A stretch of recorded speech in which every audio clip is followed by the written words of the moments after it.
Good afternoon, everybody. Thank you for joining us here on this LinkedIn Live Dancing with Numbers in Real Life series. My name is Trisha Tate. I'm CEO of FinCore. We're a fractional CFO and accounting services company. And I'm author of Dancing with Numbers, Grow a Financially Healthy Business and Choreograph the Life That You Want. When I was writing this book now 3 years ago, I interviewed about 20 business owners because I wanted to hear about their journey with their numbers, their relationship to their numbers, and how it transformed and transitioned from the beginning of their business to growing million-dollar businesses. And through those conversations, a lot of wonderful nuggets came out. And so I wanted to bring these conversations with CEOs to life so that everyone else out there who may or may not feel like a numbers person or may be struggling in their relationship with numbers can see that it is that there is transition, there is opportunity, there is hope, and data actually helps you drive decisions in the growth of your business. So today we have the CEO of the Donut Project here. We have Leslie. She's going to share a lot about her business, from starting it to growing it to the pandemic to selling it, right? That's always an interesting topic. But I want Leslie to introduce herself here. Hi, I'm Leslie Palazzotto. I am the co-founder and owner of the Donut Project. It was a 10-year project for me, definitely a labor of love, creativity, and exciting time in the New York food scene. I really enjoyed it, but as we'll discuss later, I made a decision to close the retail store, and I am finishing up the cookbook for the brand. Our beloved recipes are soon going to be available via a cookbook that I have been working on with my head pastry chef, Jessica Bone. And I just reviewed my final proof. And so printing presses will start moving soon. And then I will be sharing more information on how to obtain that book. But in addition to writing the cookbook, I've also been writing a lot of essays on topics of interest and just telling a little stories about myself and my journey over the past couple of years. Oh, so thank you for sharing that. And for those of you who are either watching now or you're going to watch a little later, because this will stay in the LinkedIn Live universe, please share any questions, comments, feedback, things that resonate with you in the chat and in the comments section. So let's start this party off. Leslie, I want you to walk us through, because when we talked about it, you told me about how the business got started and how it took off. By the way, you're in New York City, so having a donut shop or having a retail shop in New York City is tough business. Let's just say I was an attorney before I opened the Donut Project, and owning your own food business in New York is 10 times harder than being an attorney. I mean, that just should give a little clue to how difficult it is. It's difficult anywhere, but in New York City, it's even more difficult. There's so much competition, and there's just so many regulations, and you have so many external forces you're dealing with of taking out trash and people coming into your shop you don't want, and getting your ingredients delivered. And it's a really challenge, but it was a fun challenge. But you know, I'm on to the next phase of my life with and without the Donut Project. Awesome. I'm now tell us how the Donut Project went viral and had international acclaim. Right. Well, we were 3 months old. We were extremely undercapitalized, had no money for advertising. We're just sitting there waiting for people to come down our quiet street. It was very, very scary. And we got invited to a donut competition in Brooklyn, and we went and we actually won.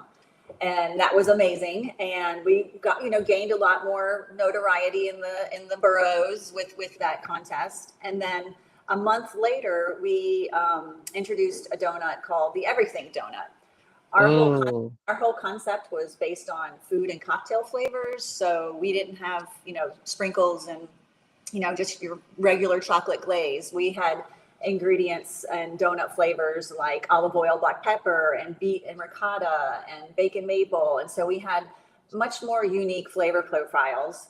And when we introduced our everything donut, which is kind of what you would think it would be, it's a donut with a cream cheese glaze and then our house-made everything bagel seasoned topping. It literally changed our life overnight. It was picked Wow.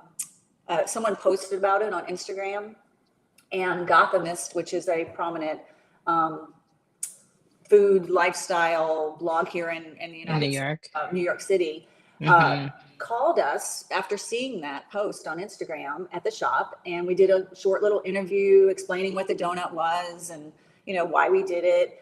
And we thought nothing about it. We're like, oh, we'll get a little blip on their art, on their website. That'll be wonderful.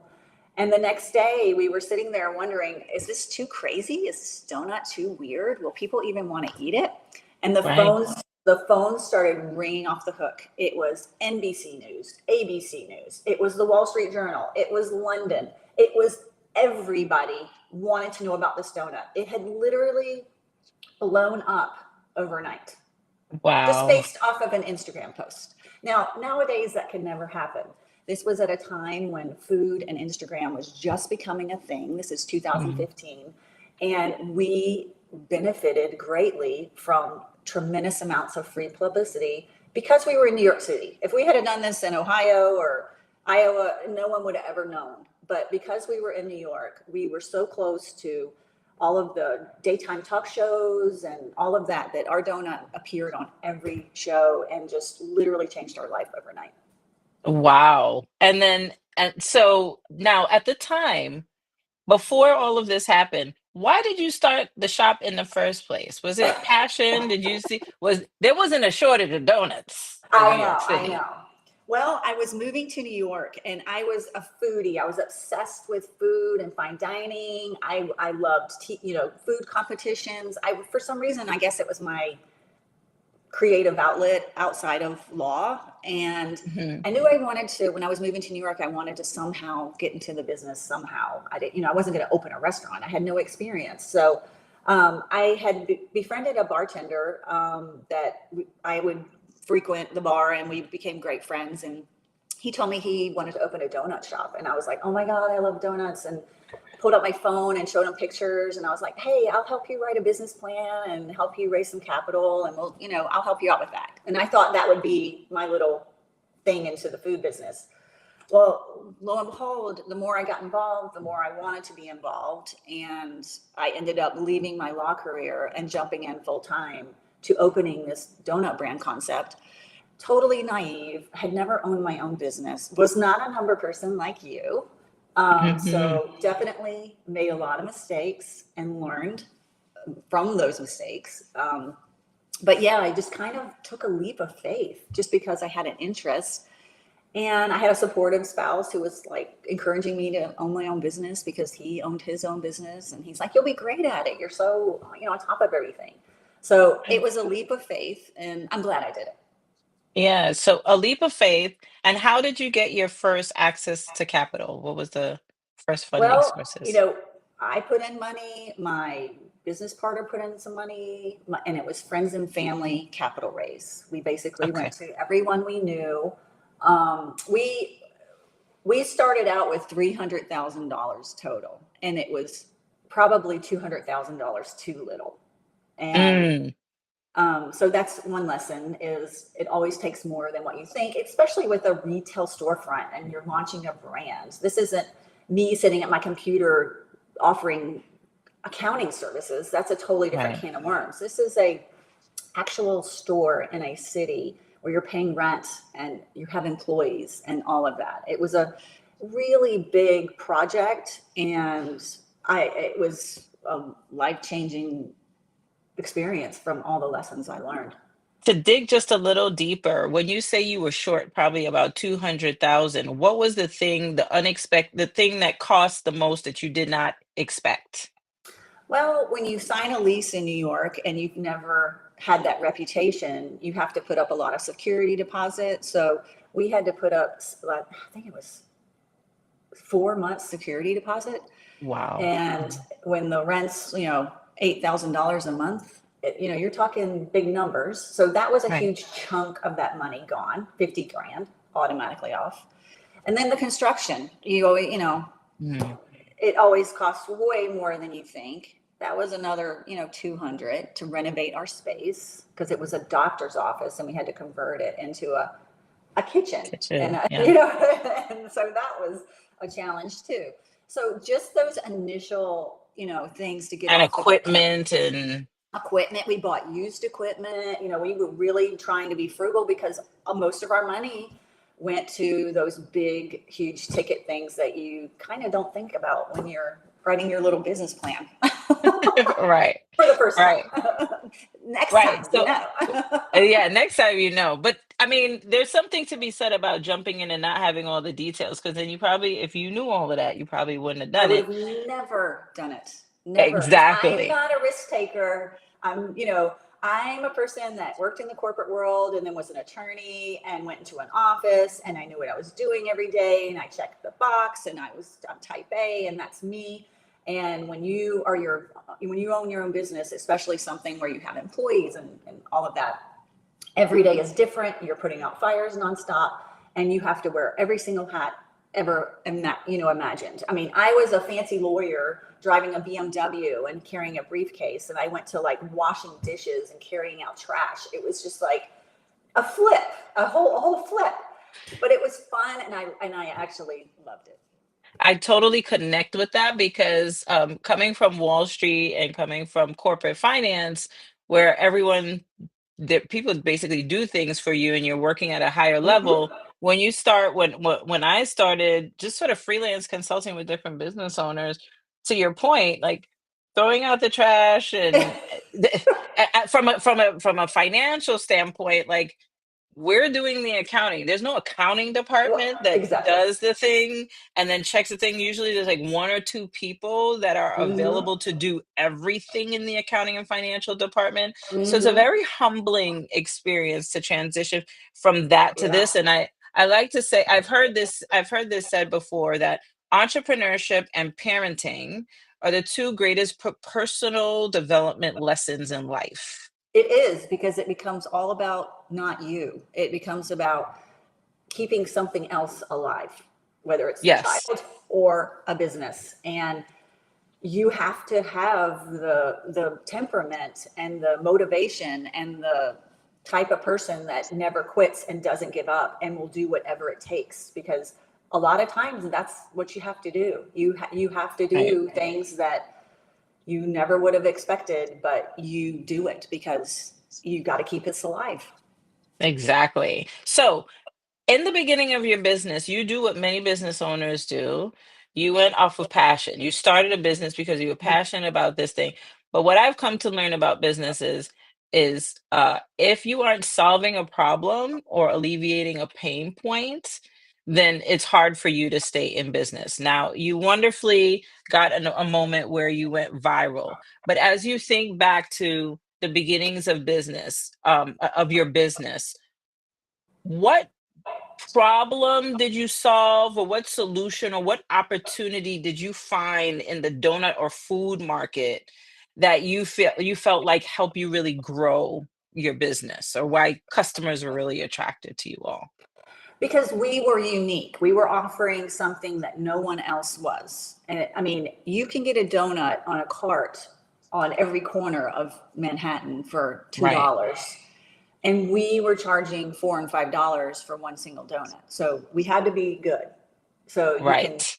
have all the Instagram and everything you want, but if you don't back it up with a good product, you're never going to survive.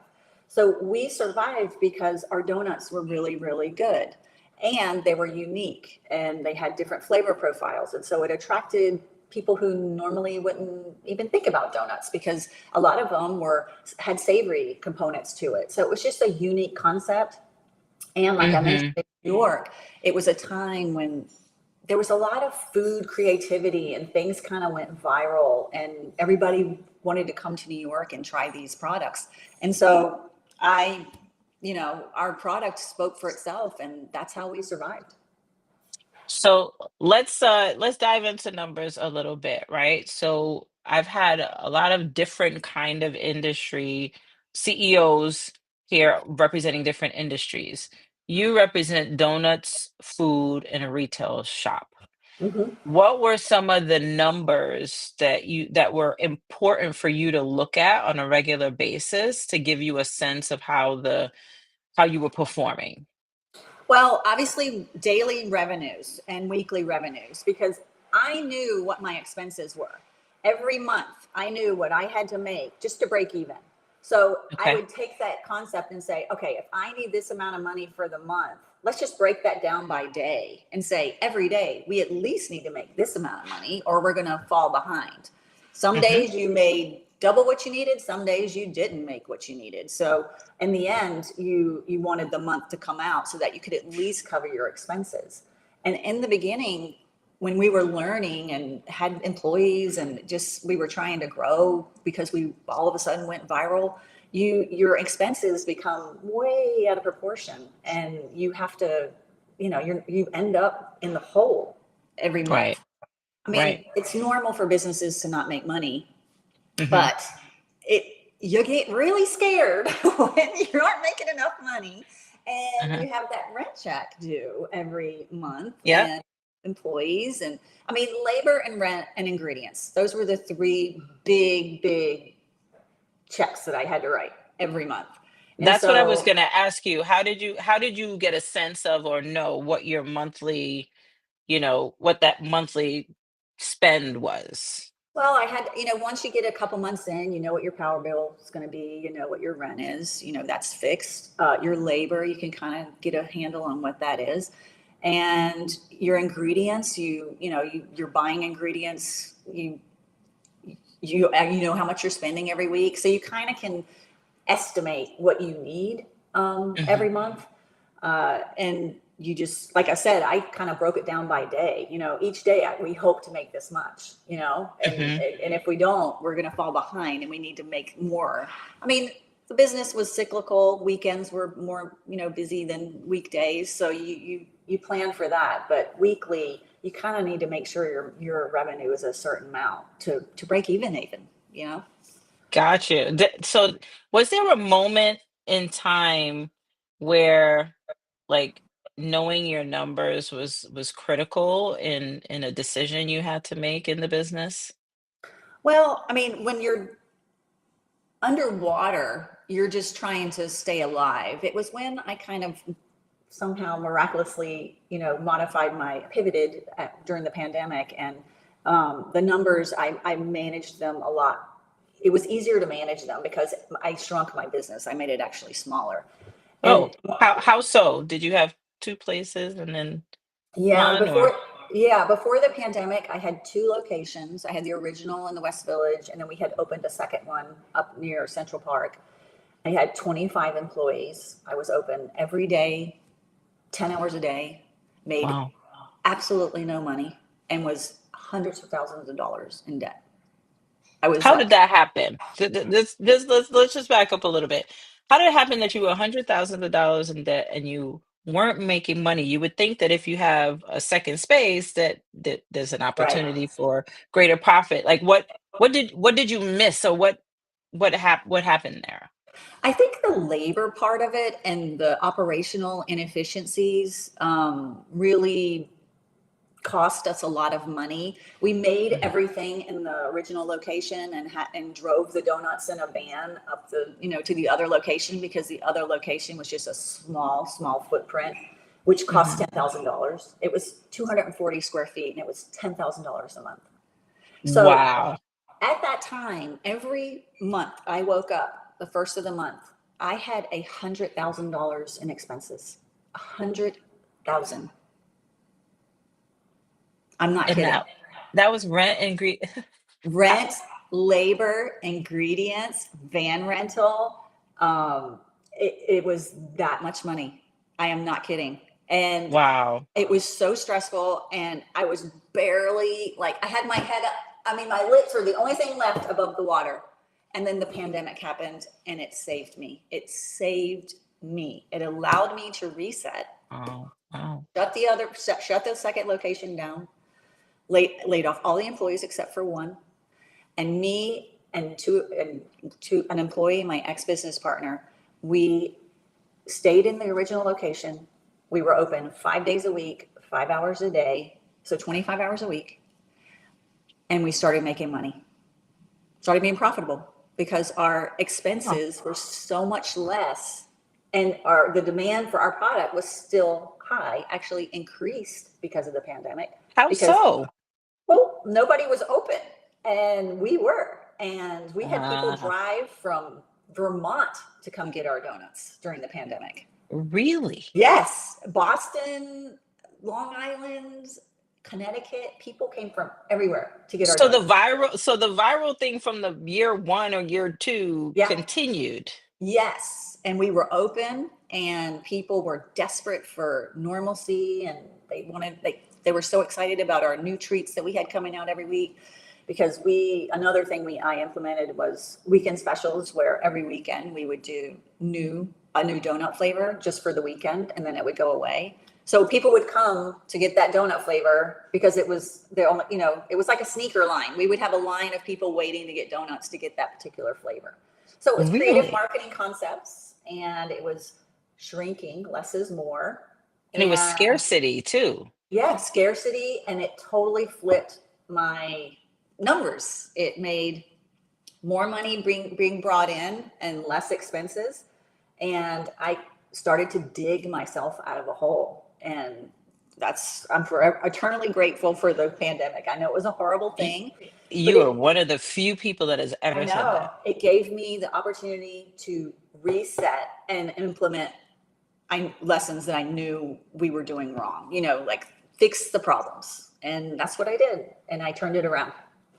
So I'm just doing the math in my head. $100,000 a month, and you charge it $4 to $5 a donut. There's only but so much donuts that you I can know. sell. I mean, well, the rent alone was $20,000. So, and then labor was probably another 15 or 20. Yeah, yeah, And then the yeah. ingredients were another, 12, 15. I mean, it at electricity, internet, boxes. Like, you don't Hmm. think about the paper products for these places, but paper Oh, products, cups and packaging, like that's a couple grand. That's probably 5 grand a month too. I mean, it adds up, and yeah.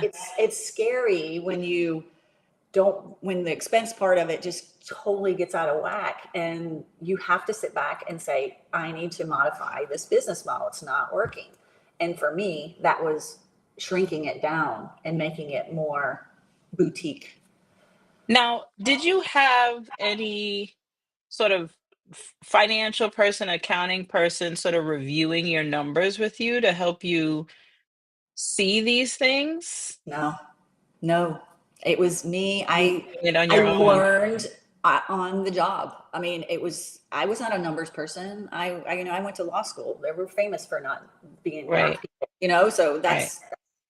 have never been a math person. I understand the concepts of, expenses and revenue. Mhm. I understand it, but when you're in a new business and you have a business partner who's like in charge of things and spending more money than you would not spend, and so it's more of a dynamic that you're dealing with, where somebody doesn't understand the what you're dealing with every day. I'm looking at the numbers, I'm paying the bills, I'm seeing what our bank account is, and it like almost broke me, because I was like, something's got to give. And I'm fortunate enough that the whole world changed, and it allowed me to change my business. Now, because I'm a fractional CFO and I go into a lot of businesses of different sizes, I always see that the financial core, I call it the financial core, is usually the weakest part of a business, and many times because there's lack of transparency and information for Hmm. the business owner to be able to make decisions. So, in hindsight, and if you were to go into a new business, what are some things you might do differently? Well, it's definitely all about having the appropriate capital to get started, Hmm. um, and having a cushion, and Mm, managing expenses.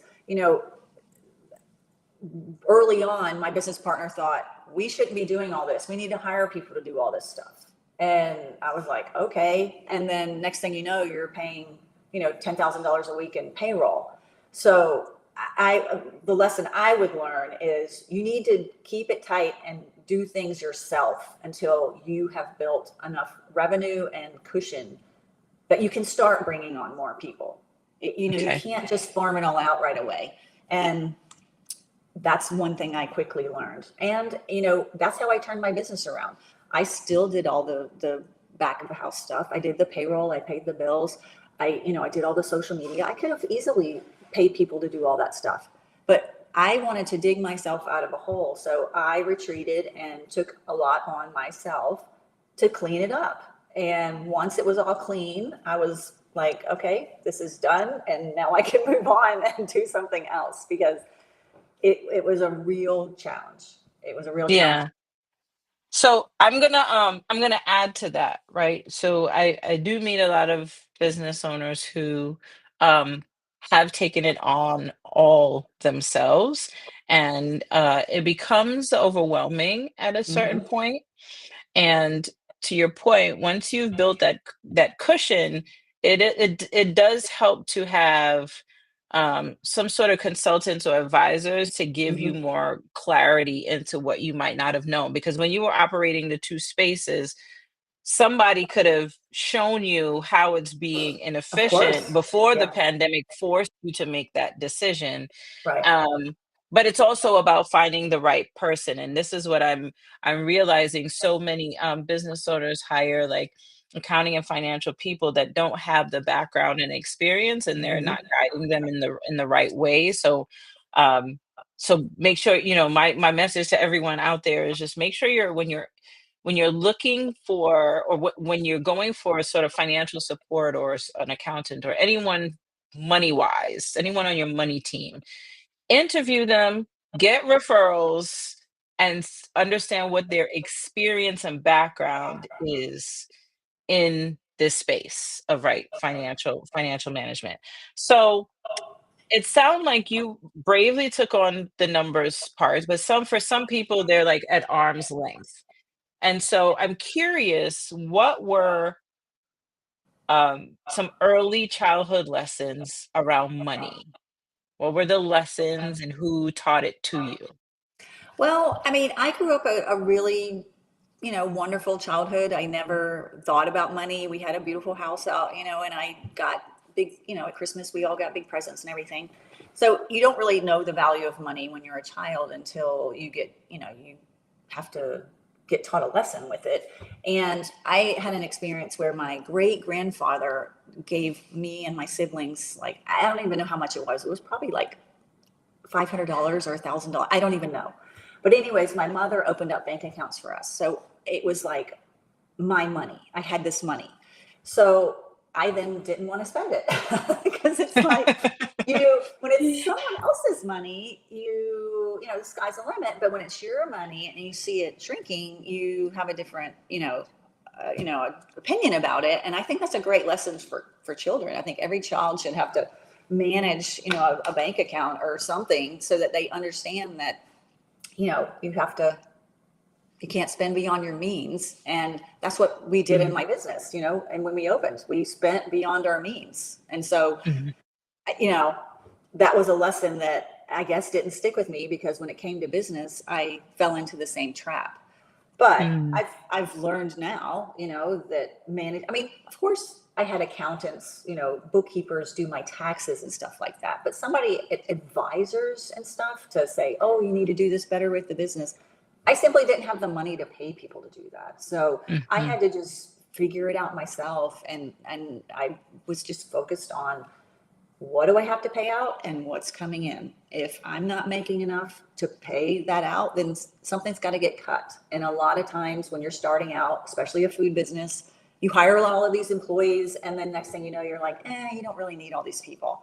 So, it was a tough lesson, but I corrected it in the end. mhm. Yeah. Did you take on loans or lines of credit beyond the Yes. original investor capital?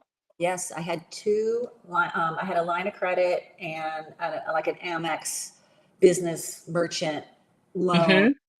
I had two of those before the pandemic.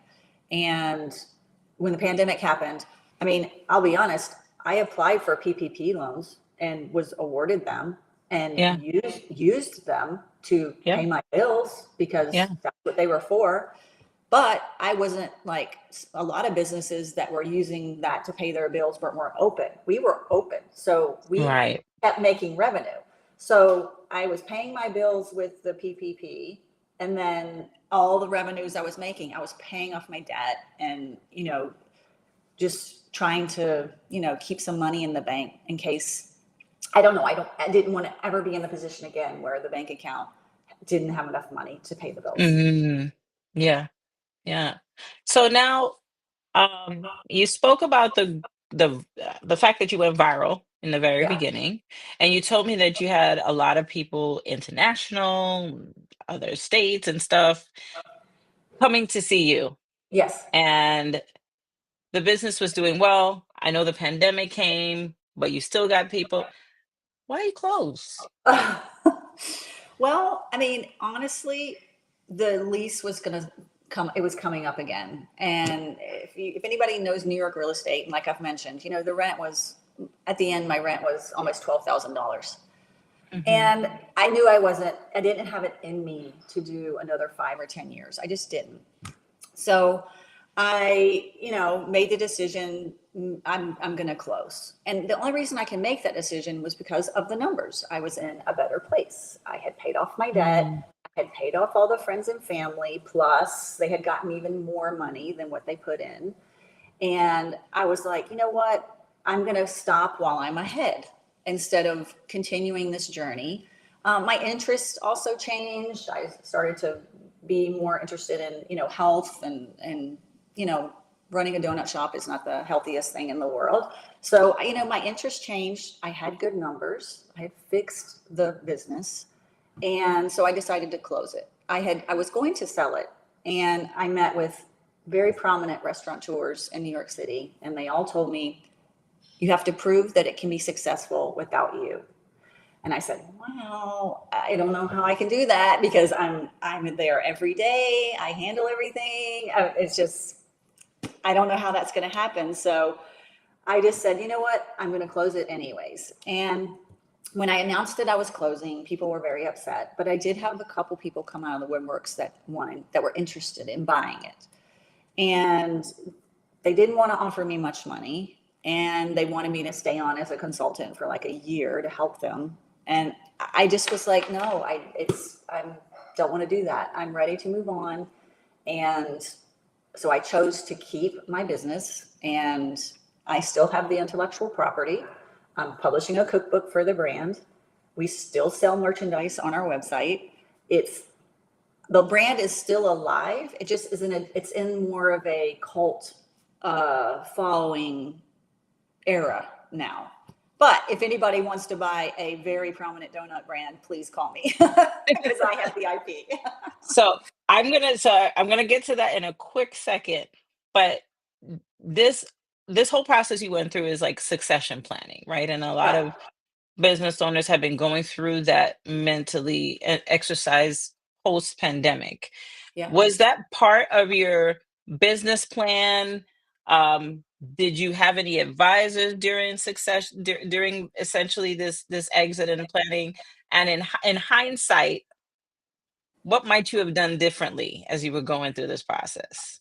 Well, before the pandemic, we had engaged a company out of Portland, Oregon, who was helping us try to launch our brand nationally via either license agreements or owned locations. We had invested a lot of money with them and was just kind of getting off the ground with scenarios and ideas and connections of how to get us into other states. And the pandemic happened, and that all went away. Mhm. So I was, the intent was to grow the brand, to make it a national chain, not a chain, but kind of a chain.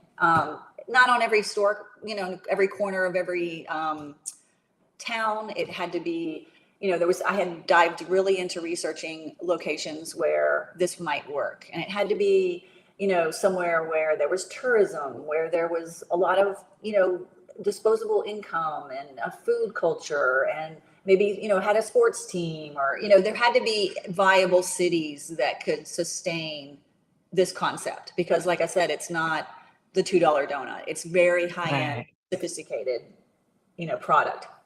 So, I mean, we were going to do that. And then the pandemic kind of nixed that. So it was always the intent to grow this to some big brand. But Got it. when the pandemic happened, I realized that the only way I can make it successful was to make it very small and boutique. And I consulted with a lot of people, and they were like, maybe this brand is not meant to be like a Dunkin' Donuts. It's more like, a La Bernardin, which is a restaurant in New York. And that's the only one. There's not La Bernardins in every city in the world. That maybe you're just this unique concept that can't be, replicated or scaled to many, many locations. And I accepted that. So I was happy with that. And honestly, I don't know that I would change that. I think it would be hard for me to not be a part of the brand and it still be out there functioning, and me seeing it and being like, oh, that doesn't look right. Or, I was too close to the brand. So I'm actually Yeah. happy that it's still mine. Hmm. And I probably could have sold it, but not for a lot of money. It just didn't, there was no benefit to me getting rid of it. And so I decided to keep it. For those out there who are thinking about some sort of succession, whether you sell, you merge, you completely exit from a you mentioned something about um one of the main reasons you decided to close was because of the numbers. You felt like you paid everybody back, you paid off everything, you fixed the business. But personally, what are some things that people should consider when they're leaving the thing that they've built for, at that point, pretty much 10 years? Right. Well, it took a toll on me. It was, this type of business is not, you don't, hang it up on the shelf and not think about it and go home and live your life. It becomes your life. And, after 10 years of it being every thought that I had, I was tired and wanted to move on. I mean, it was more difficult than arguing in front of a judge over a court case. Like it was difficult. And Hmm. so I'm at a point in my life that I didn't have to do this. If I was needed to make money to survive, I would have kept the business alive. But I'm fortunate enough that I have a partner who was like, if you want to move on to something else, you can move on to something else. And I was able to do that because of the good numbers. I had finished it right. Yep.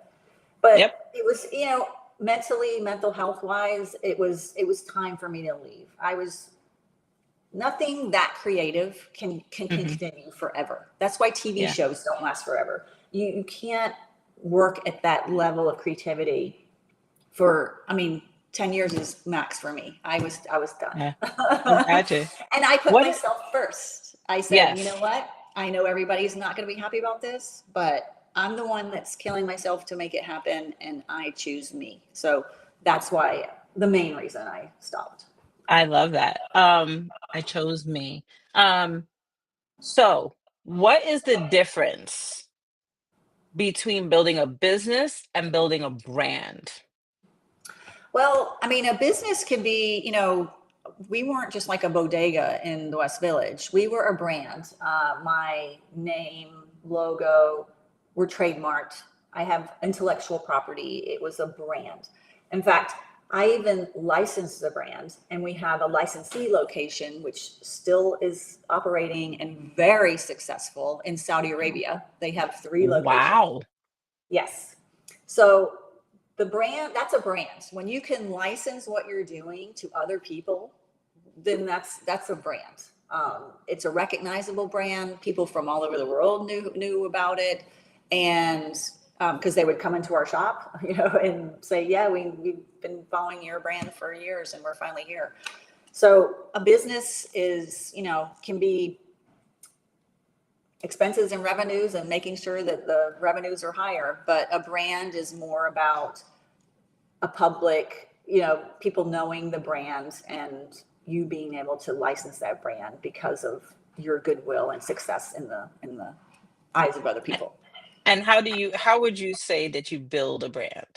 What was what was important in that process? Well, I mean, it really is starting out with the concept, the name, the logo, being unique, because you can't trademark something if it's not unique anyways. So, Mhm. and it's filling a niche that wasn't there. No one was doing olive oil black pepper donuts before we came onto the scene. And you can go into any donut shop, Right. most donut shops now, and they will be an everything donut on their menu. And it was because of Wow. us. So Wow. that's a brand. When you make that much of an impact, it just, it's known. And so that was the brand. And protecting that brand with filing and getting it trademarked and keeping, and Mhm. that's another expense. That's not free. Right. You have to pay, even though I was an attorney, that's not what I did. So I had to pay an attorney to get the trademarks, and you Right. have to keep that trademark going by filing, use statements, which is still a lot of money, so if you have a brand, you have to protect it, and then you have to enforce your protection. So that's what a brand is having the legal protection, to keep it yours. So when I talk about in my book, I talk about 6 steps to growing to growing a profitable business. And one of the steps is finding something innovative, like having an innovative idea. Mhm. And these people at the Doblin Institute came up with the 10, there are 10, saying that there are 10 innovations or 10 ways to innovate in a business. And one of them is brand, because brand can increase the value, the net worth, the equity Right, in the business beyond just revenues, right? If right, you had a if you, a balance sheet essentially shows like the value of what you own and all of that what that you owe, and then the net value or net worth of it. And so it's like you can't put a value necessarily on the donut project right, at this point. It just has it's an asset that has an ability to generate more revenue. So right. I so mean, just cool. like I could license the brand, I could also Yep. sell merchandise from the brand. That wasn't making donuts. Those are two Right. totally separate revenue streams that have nothing to do with donuts. And That's that's right. how I could kind of turn the thing around. Was I need to make money ways that isn't, I mean, because a donut shop, every day you start with nothing. You have to Right. make it to sell it. So it's not Right. like an ice cream shop where it's sitting in the freezer and you just open the door. No, you are making donuts before you open. So having that merchandise revenue and having that into, the licensee location revenue, that's how that propped us up a lot and helped us turn it around, quite frankly. And the recipe book keeps the ingredients and the process of making it alive so that it's Yes, consistent, it right? So does. that everything donut is consistent no matter where you buy it. Right. Mhm. And I've had people DM me and text me and email me, please tell me how you do this, blah, blah, blah, blah. And it's like, no, I've always kept everything very close to our chest. I did, because it was our IP. I mean, that's Right. what I licensed, was our recipes and our technique and know-how. And that's the value of the brand. And so my head pastry chef just worked with me all this past year since I closed, converting the recipes from mass production to home use, testing, to make sure that the recipes work for a home baker. So Mhm. this book is going to be, every donut shop's going to want it, Mhm. and all home bakers who love donuts are going to want it. What is Um, it called? What's the name of the book? the Donut Project Cookbook. Oh, okay. That's Yeah, easy. it's just the name. It's, and it looks very much like our website. Very cool graffiti. Very New York, very New York, and it's got a lot of history. Walks down memory lane, but it's got the recipes that people have been clamoring for. So I'm looking forward to launching that. It probably in January. That they'll be available for sale. Got you. So last well, kind of second to last question. If you were to speak to yourself 10 years ago when you started your business, um, what would you what lessons would you share with her 10 years ago? That question. And then what would you share with her about managing her finances? So, what general lesson would you share with her? And then what lesson would you share with her with regards to managing your finances?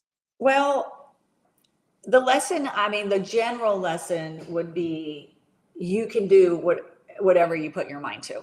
I mean, I proved myself. I mean, I stressed out and worried a lot, but no matter what happened each day, I met the challenge, you know, and I think a lot of times as business owners or just women or anyone, we worry about things so much. But have you ever had a day where you just simply didn't meet the challenge of what you had to do that day? Probably not. I mean, no matter what's thrown at you, you can handle it. And so I think being more confident. I think early on I didn't have a lot of confidence and I didn't express my opinions enough. And I think I could have righted the ship a lot sooner had I been a Hmm. stronger voice. So I Hmm. guess overall, just be more confident.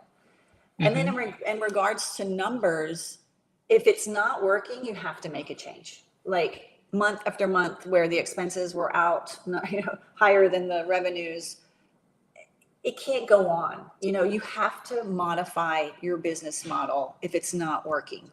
And I wish I had have done that sooner.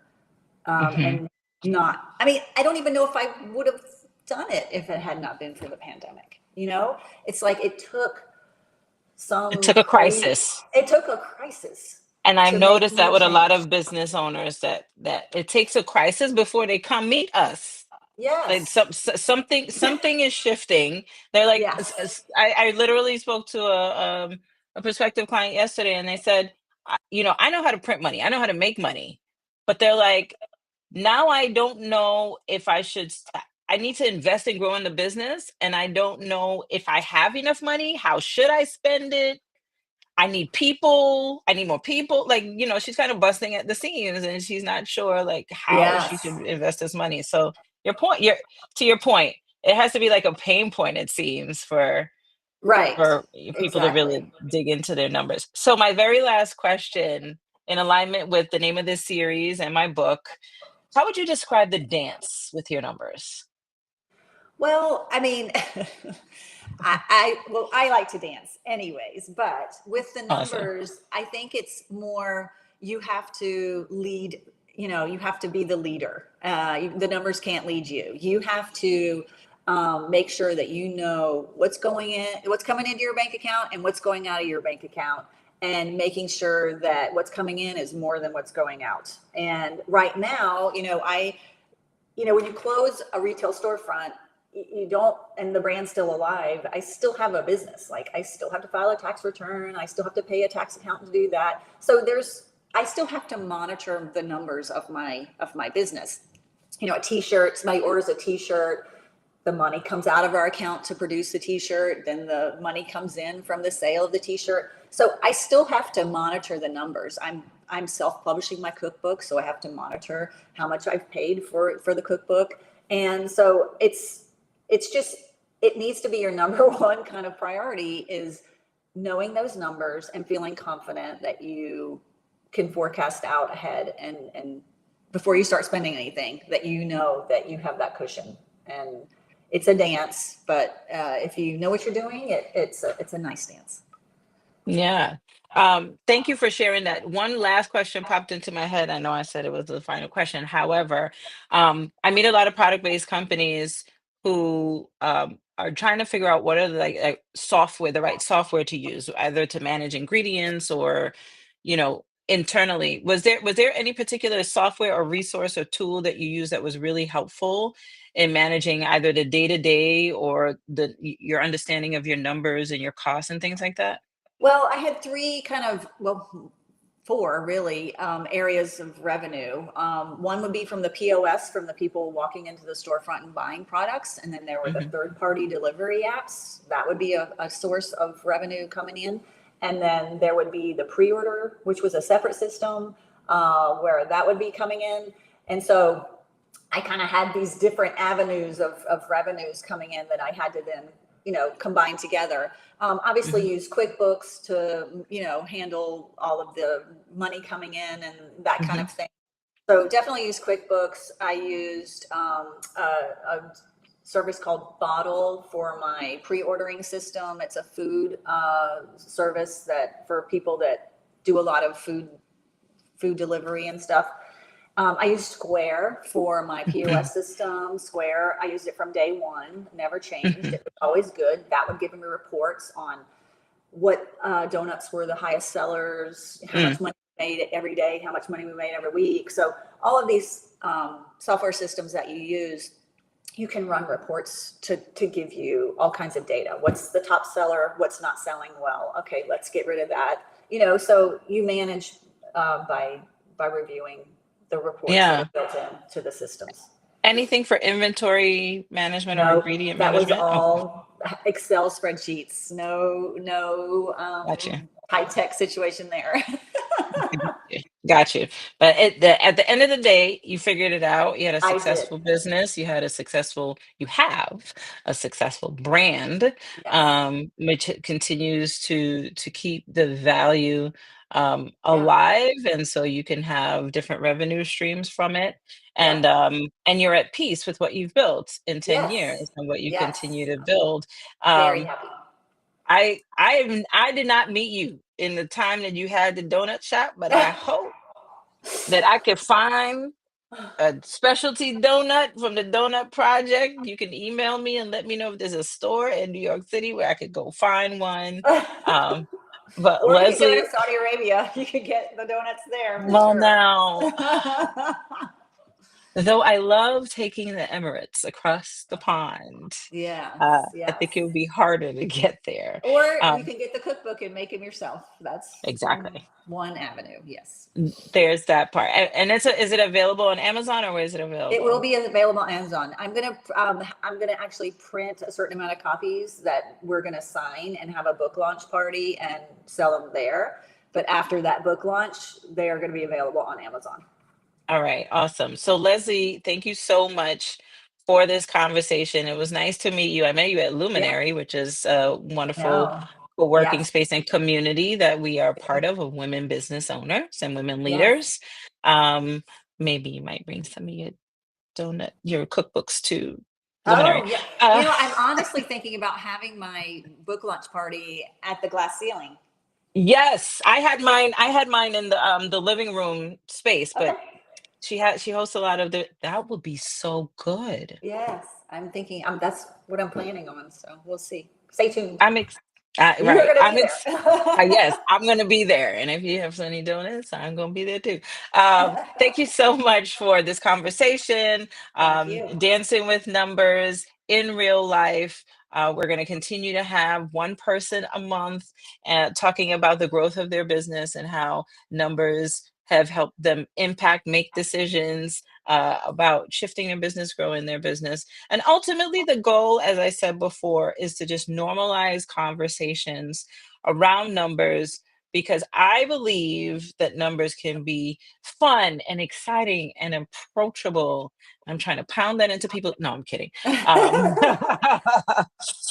thank you Yes. again. Thank you again, Leslie. Have a wonderful day. Have a wonderful holiday, everyone Thank you. You too. who is out there. Again, my name is Trisha Tate, CEO of FinCore, and I look forward to seeing you at the next LinkedIn Live. Bye. Thank Bye. you. Thank you.